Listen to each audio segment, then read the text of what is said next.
오늘 주신 하나님의 말씀은 고린도전서 15장 1절에서부터 11절까지의 말씀입니다. 말씀 제가 읽어드리겠습니다. 형제들아, 내가 너희에게 전한 복음을 너희에게 알게 하노니 이는 너희가 받은 것이요 또 그 가운데 선 것이라. 너희가 만일 내가 전한 그 말을 굳게 지키고 헛되이 믿지 아니하였으면 그로 말미암아 구원을 받으리라. 내가 받은 것을 먼저 너희에게 전하였노니 이는 성경대로 그리스도께서 우리 죄를 위하여 죽으시고 장사 지낸 바 되셨다가 성경대로 사흘 만에 다시 살아나사 게바에게 보이시고 후에 12 제자에게와 그 후에 500여 형제에게 일시에 보이셨나니 그 중에 지금까지 대다수는 살아있고 어떤 사람은 잠들었으며 그 후에 야고보에게 보이셨으며 그 후에 모든 사도에게와 맨 나중에 만삭되지 못하여 난 자 같은 내게도 보이셨느니라. 나는 사도 중에 가장 작은 자라. 나는 하나님의 교회를 박해하였으므로 사도라 칭함받기를 감당하지 못할 자니라. 그러나 내가 나 된 것은 하나님의 은혜로 된 것이니 내게 주신 그의 은혜가 헛되지 아니하여 내가 모든 사도보다 더 많이 수고하였으나 내가 한 것이 아니요 오직 나와 함께 하신 하나님의 은혜로라. 그러므로 나나 그들이나 이같이 전파하며 너희도 이같이 믿었느니라. 아멘. 고린도전서 15장은 죽은 자의 부활에 대해서 말씀을 다룹니다. 특별히 죽은 자의 부활을 설명하는 이유가 그리스도의 부활과 우리의 부활에 대해서 사도 바울이 소망을 주기 위해서입니다. 우선 15장 1절 말씀을 보면 내가 너희에게 전한 복음을 너희에게 알게 하노니, 이미 전한 복음을 다시금 알게 한다. 복음을 받았다고 해서 그걸로 멈춰버릴 것이 아니라 그 내용을 늘 다시금 되새김질하면서 깨닫고 있는 것이 중요하다는 겁니다. 자, 이 복음이라는 것은 전혀 새로운 것이 아니라 너희가 이미 받은 것이고 그 가운데 선 것이라. 그리고 내가 너희에게 전해준 이 복음을 2절을 보시면 굳게 지키고 헛되이 믿지 않으면 그로 말미암아 구원을 받으리라. 이 복음이야말로 구원의 말씀이라는 거죠. 이 복음의 말씀을 믿을 때 구원을 받는다. 자, 그렇다면 이제 이 복음의 내용이 무엇이냐? 사도 바울이 이미 고린도 교회에게 전해 주었던, 그리고 고린도 교회 성도들이 받았고 그 가운데 서 있는 이 복음이 무엇이냐? 3절 4절에 이렇게 말씀하고 있죠. 내가 받은 것을 먼저 너희에게 전하였노니 이는 성경대로 그리스도께서 우리 죄를 위하여 죽으시고 장사 지낸 바 되셨다가 성경대로 사흘 만에 다시 살아나사. 이 복음의 핵심을 사도 바울은 예수 그리스도의 십자가의 죽으심과 부활하심이라고 말하고 있습니다. 주목할 것은 이 예수님의 죽으심과 부활 사건은 두 차례나 이 3절과 4절에서 반복되고 있는 표현이 성경대로라는 거예요. 그냥 뜬금없는 일이 아니라 성경에 예언한 대로, 선지자들을 통해 하나님이 주신 말씀대로 그리스도께서 십자가에 죽으셨고 또 부활하셨다. 중요한 것은 이 그리스도의 이 부활은 아주 분명한 역사적인 사실이고 이 사실을 누구도 부정할 수 없도록 증거를 주셨다는 것입니다. 자, 5절부터 8절까지가 바로 예수 그리스도의 부활은 분명한 이 역사적인 사실이고 증거를 가진 사실이다. 자, 그래서 어떻게 말씀을 하고 있는가 하면 다시 살아나신 후에 그 5절에 게바에게 보이시고 후에 12 제자에게, 베드로에게 먼저 보이시고 나머지 제자들에게 보이셨다는 거죠.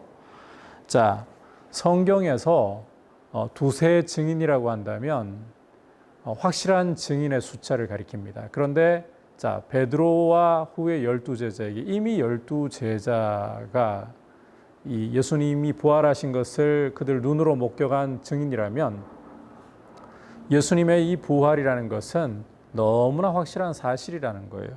하지만 이걸로도 끝이 아니라 자, 6절에서는 그 후에 500여 형제에게 일시에 보이셨나니, 500여 형제에게 일시에 따로 산발적으로 만났다, 보이셨다 이러면 이제 이 사람들이 그 환상을 보았나 보다, 무언가 착시인가 보다 이럴 수 있겠지만 500여 형제에게 일시에 500여 형제가 집단 환상에 빠진다거나 최면에 걸린다던가 뭐 헛것을 보거나 그럴 수는 없는 거죠. 이렇게 베드로와 12 사도들 그리고 그 후에는 500여 형제에게 일시에 그리고 7절에는 그 후에 야고보에게 또 그 후에 모든 사도에게 마지막으로 8절에 만삭되지 못해서 난 자 같은 나에게 사도 바울 자신에게 보이셨다. 이렇게 두세 증인만에서도 성경에서는 확실한 증인의 숫자로서 그 증언을 받아들여야 하는데 벌써 500여 명이 훌쩍 뛰어넘는 이런 많은 증인들에게 주님이 친히 사심을 나타내 보여주셨기 때문에 예수 그리스도의 부활은 확실한 사실이다. 눈으로 본 증인들이 대다수가 물론 잠든 죽은 형제들도 있지만 대다수가 살아있고 역사적 사실임이 틀림없다. 성경대로 그리스도께서는 죽으셨고 다시 살아나셨다. 이것이 복음이고 이것은 그냥 하나의 우리가 너희들의 마음을 얻고자 하는 이야기를 하는 차원이 아니라 사실을 이야기하고 있는 것이다. 예수 그리스도의 부활은 성경이 보여주고 있고 또 분명한 사실입니다. 우리가 이 복음을 믿을 때에 복음은 성경에 기록된 내용이고 또 역사적인 사실이라는 이 분명한 두 가지 포인트를 우리가 굳게 붙잡는 것이 중요합니다. 그래서 복음을 우리가 알고자 한다면 성경으로 돌아가야 돼요. 그리고 성경에서 예수 그리스도의 죽으심과 부활을 보아야 되고 이 죽으심과 부활은 분명한 역사적 사실이다. 특히 예수 그리스도의 부활은 역사적 사실이다.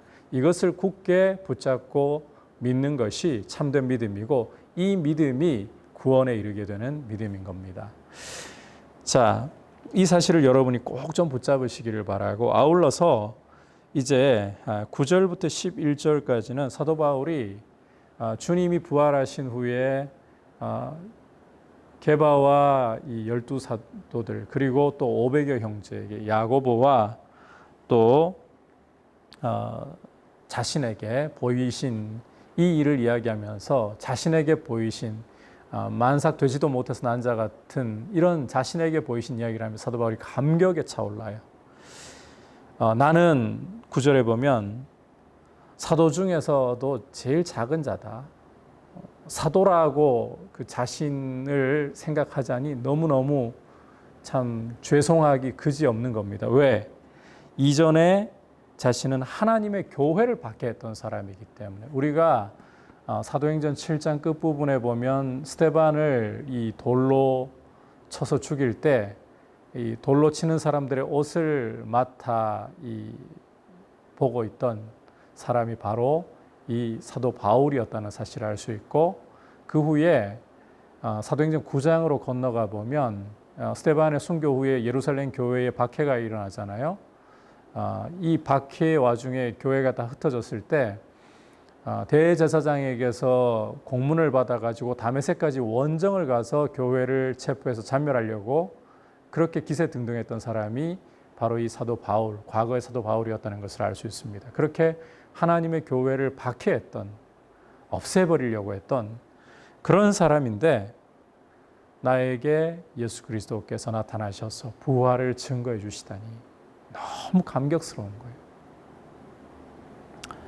그래서 사실은 나의 과거를 생각해 보면 나는 사도라 칭함을 받기에 감당할 수가 없다. 사도라고 하지만 가장 작은 자에 불구하고 사도라 칭함 받을 자격이 없다. 하지만 내가 이렇게 나 된 것은 감히 사도로서 이렇게 섬길 수 있게 된 것은 하나님의 은혜로 된 것이다. 나의 나 된 것은 하나님의 은혜로 된 것이다. 내게 주신 그 은혜가 헛되지 않았기 때문에 다른 사도들보다 더 많이 수고하였지만 내가 한 것이 아니라 나의 모습은 나 스스로 만들어낸 것이 아니라 하나님의 은혜가 헛되지 않아 나를 이렇게 만드신 것이다. 이런 증거를 갖고 있으므로 나는 예수 그리스도의 부활을 증거하지 않을 수 없다. 이렇게 말씀을 하고 있는 겁니다.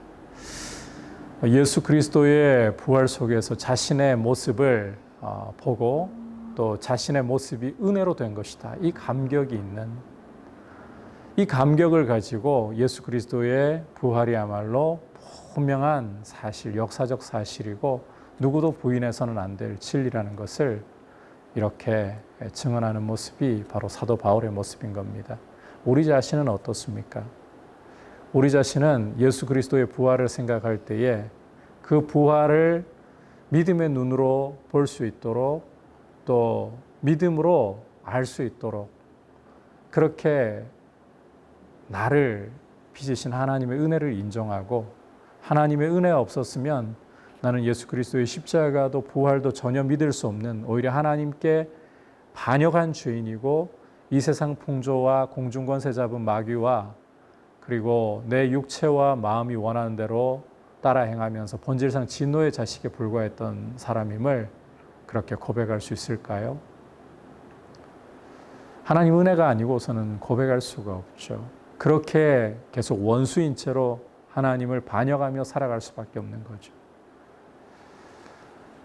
이렇게 하나님의 은혜가 임하여 예수 그리스도의 부활을 믿게 되었고 하나님의 이 원수에서 진노의 자식에서 이제는 하나님의 자녀가 되어서 예수 그리스도의 부활을 진리로 말할 수 있는 이 은혜, 이 감격, 이 감사 우리 안에 충만할 수 있기를 축복하고 이와 같은 예수 그리스도의 부활을 증거하고 자랑할 수 있는 우리 삶이 되기를 축복합니다. 같이 기도하겠습니다. 이 시간 말씀을 생각하면서 주님의 부활을 나에게 믿음으로 받아들일 수 있도록 하나님이 은혜 주신 것 감사합니다. 내가 죄인 되고 원수 되었고 하나님의 진노 아래에 있었지만 이런 나를 예수 그리스도의 부활을 믿고 또 부활을 증거할 수 있는 삶으로 은혜 주신 것 감사하고 자녀 삼아 주신 것 감사하고 그리고 이렇게 은혜를 주셨으니 이제 성경대로 복음 위에 굳게 설 수 있도록 복음 위에 굳게 설 수 있도록 은혜 달라고 또 내 삶을 통해 하나님의 은혜를 자랑하고 그리스도의 부활을 나타내는 삶이 될 수 있게 달라고 첫 번째로 기도하고 두 번째로는 주님 남과 북의 관계에 긍휼을 베푸셔서 이제 6.25가 발발하고 70년의 세월이 지났습니다. 이 땅 속히 하나가 될 수 있도록 크신 긍휼로 은혜를 주시고 베풀어 남북이 하나 될 수 있는 통일의 은혜를 허락해 달라고 그리고 마지막으로 이 코로나 사태가 하루속히 종식될 수 있도록 주여 긍휼 베풀어 주시옵소서. 같이 기도하겠습니다. 하나님 아버지 감사합니다. 오늘 말씀을 통해서 예수 그리스도의 부활을 알고 믿을 수 있다는 것 자체가 내 실력이나 나의 지혜가 아니라 하나님의 은혜가 나에게 주어졌기 때문임을 고백합니다. 사도 바울의 고백을 통해서 분명히 알 수 있듯이 하나님 은혜가 오지 않았다면 나는 여전히 이 세상 풍조를 따르고 공중권세 잡은 마귀를 따르고 내 육체와 마음이 원하는 대로 행하여서 본질상 진노의 자식이었을 뿐입니다. 주님, 이런 죄인을 사랑하시고 조건 없이 사랑하시고 은혜를 베풀어 주셔서 예수 그리스도의 복음을 믿도록 예수 그리스도의 십자가와 부활을 믿을 수 있도록 은혜 주신 것 감사하고 또 그 부활의 증인으로 삼아주심을 감사합니다. 이제 이 복음을 성경을 통해 더욱더 깊이 경험하고 알아가며 증인될 수 있도록 주님의 은혜만을 자랑하며 살아갈 수 있도록 인도하여 주옵소서. 주님 간구합니다. 남과 북이 속히 하나가 될 수 있도록 은혜를 주시고 남북이 분단된 지 70년의 세월이 흘렀습니다. 이제 주여 하루속히 남과 북이 하나가 되어서 통일한국을 이루고 주님 오실 때까지 선교한국을 이루어갈 수 있도록 긍휼을 베풀어 주시고 아울러 주님 코로나 사태 가운데도 긍휼을 베풀어 주셔서 하루속히 이 바이러스가 제어되고 종식될 수 있도록 치료제와 백신 개발이 급속하게 하여 주시옵소서. 예수님의 이름으로 기도드립니다. 아멘.